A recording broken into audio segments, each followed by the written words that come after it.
barokahnya kebenaran bahwa orang nakal harus kita katakan sundel lonte, itu kelontean dan kesundelan akan tabu terus selama orang masih ngomong untuk lonte itu sundel, untuk orang BTS itu lonte.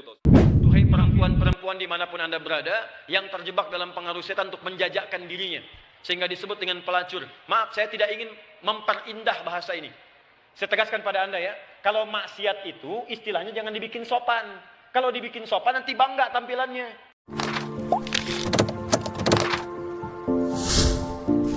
Nyai itu bukan hanya sekedar lonte, malah nyai yang melontekan diri, malah nyai yang bayar laki-laki tuh, bukan main kan? Jadi kalau ada yang bilang-bilang dia kan mantan lonte, salah, saya masih lonte, saya demen banget di laki.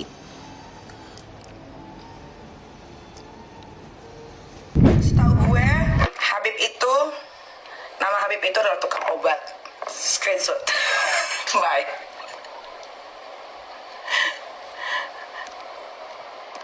Mana nih? Gue mau syuting gimana nih? Habib itu kang obat, ya, jangan diagung-agungkan. Kan banyak tuh ke Habib aja, kang obat berarti itu. Sekalinya pulang, bikin ulah. Kemacetan, sapo sedese.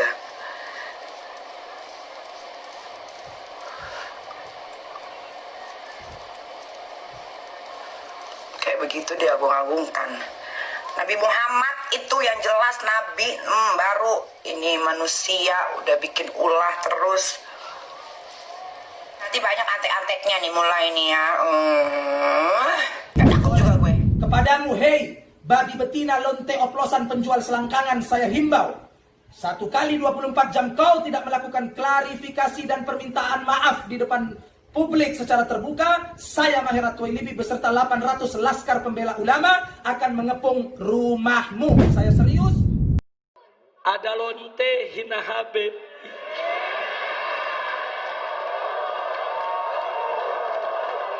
Pusing. Ampe lonte ikut-ikutan ngomong.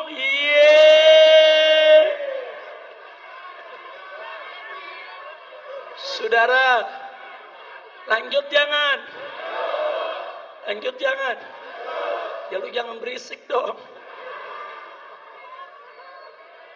Saya nggak marah. Cuman ada umat yang marah. Ngancam mengepung lonte. Polisi kalang kabut jagain lonte. Iya. Kacau. Begini, saya punya hadis sahih dari riwayatnya Imam Ahmad. Inna Allaha ta'ala la yanzi'a barakatal ardi hatta la yuqala fil ardi lizalim antaz zalim. Allah tidak akan mencabut barakatul ardi sampai di bumi tidak dikatakan pada orang zalim antaz zalim. Sekarang begini misalnya, contoh paling mudah yang kita mendapat berkah. Contoh paling mudah kita mendapat berkah dari contoh ini. Sebetulnya atas nama etika Jawa, etika Jawa. Kita nanti tonggo lonte, iku sawangane secara etika wis urusane dewi-dewi. Ora usah mbok omongno iku lonte, sundel, sembah kono. Tapi barokahnya kebenaran bahwa orang nakal harus kita katakan sundel lonte, itu kelontean dan kesundelan akan tabu terus selama orang masih ngomong untuk lonte itu sundel, untuk orang BTS itu lonte atau sundel. Artinya apa? Orang masih jijik atau merendahkan derajat mereka yang berprofesi sebagai lonte atau sundel. Dan ini baik bagi agama, bagi keberlangsungan moral, karena masih ada yang menjijikkan proses-proses yang salah. Meskipun kita sebagai ulama, sebagai tokoh masyarakat, tentu mereka kita kasih ruang taubat, juga kita kasih hak-hak sebagai martabat, sebagai manusia. Tapi kita tetap akan bilang bahwa itu namanya lonte, sundel atau apa. Ini rungokno tenan. Sehingga apa? Dengan posisi masyarakat yang merendahkan derajat atau yang berprofesi lonte, orang inginnya itu dagang secara baik-baik, orang inginnya jadi PNS secara baik-baik, orang inginnya dapat uang lewat ternak secara baik-baik. Karena mereka tidak mau resiko ngambil profesi cari uang yang resiko dihujat masyarakat. Baik. Bayangkan nanti mungkin di era anak cucu kita, orang yang lonte, yang sundel dibahasakan itu hak asasi.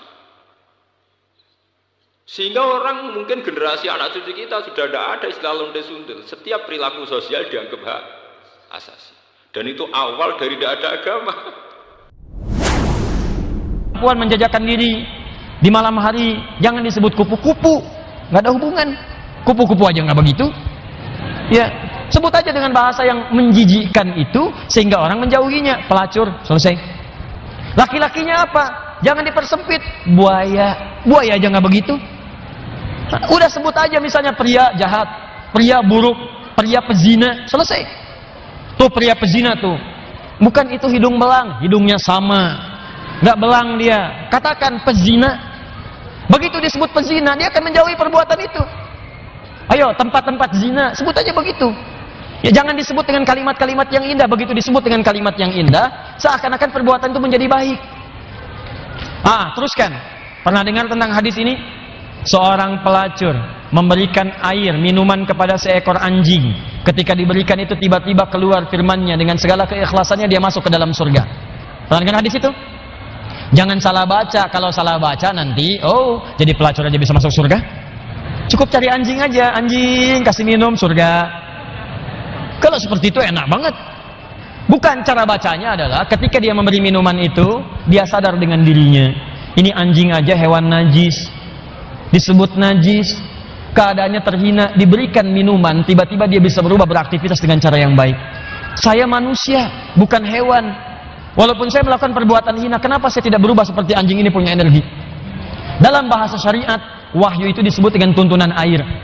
Allah menurunkan air dari langit, membuat tanaman yang kering, tanah yang kering menjadi gembur kembali. Allah menurunkan wahyu-wahyu dari langit, ajaran-ajaran, membuat hati yang kering menjadi subur kembali untuk melakukan perbuatan-perbuatan baik. Sadar dia dengan perbuatan itu, bertobat dirinya, taubat itu yang menggugurkan dosanya, berubah jadi beramal soleh, amal solehnya yang menjadikan dia terjamin surga di sisi Allah Subhanahu wa Ta'ala. Pelacur, tobat, masuk surga. Pembunuh 100 orang, tobat, masuk surga. Maka saya ajak orang yang pernah berbuat perbuatan semacam ini, ayo tobat. Ada kesempatan. Dan jangan ditampakkan. Maksiat yang tampak hanya mengundang bencana. Ini sekarang ini sudah banyak nih. Saya perhatikan orang bangga berbuat maksiat. Awas, hati-hati. Homoseksual, lesbian, LGBT, macam-macam sudah bangga. Bikin kontes, bikin macam-macam. Ngundang musibah tuh.